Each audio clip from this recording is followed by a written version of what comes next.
didn't think I'd get away with the first-time speaker. There's somebody actually, just after I lost my seat, this lady crossed the road with her son. You can always tell when people recognize her.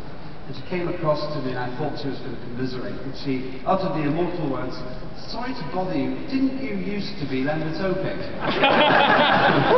Well, I'm still Lembit Opik and I'm back.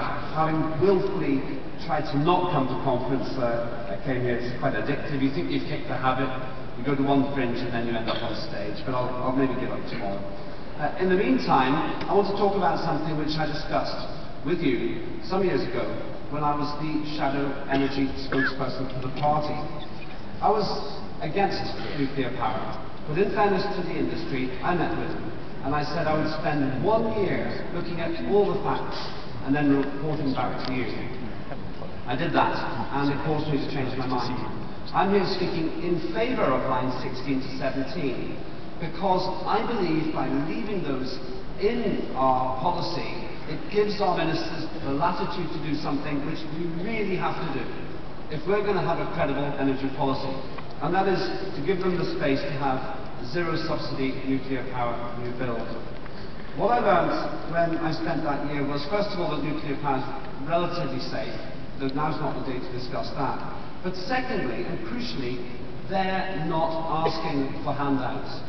They accept that things weren't done right the first time round, and there are all kinds of political reasons why that happened.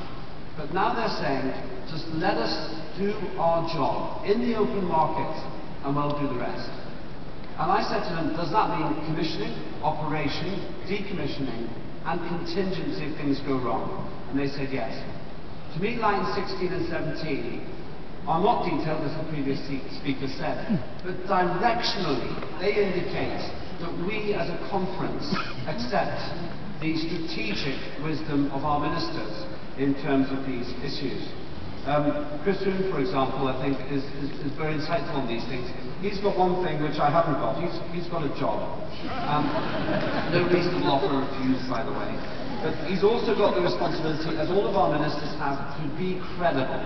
My advice, therefore, is put these lines 16 and 17 in, remembering that our energy needs will double towards a zero-carbon Britain as we electrify, and we can't do that without nuclear energy. If we want to be credible in the eyes of the public and in the eyes of the people we represent, we have to make sure the lights don't go out in Britain. I can't see how we can do it without nuclear, but nuclear is willing to do it without subsidy. So I'm hoping at long last this conference will say, we may not be comfortable with nuclear, but as long as it doesn't cost the public coffers anything, then we should be willing to bite the bullet and do something which I think is strategically long overdue. Nice to be back. Thank you.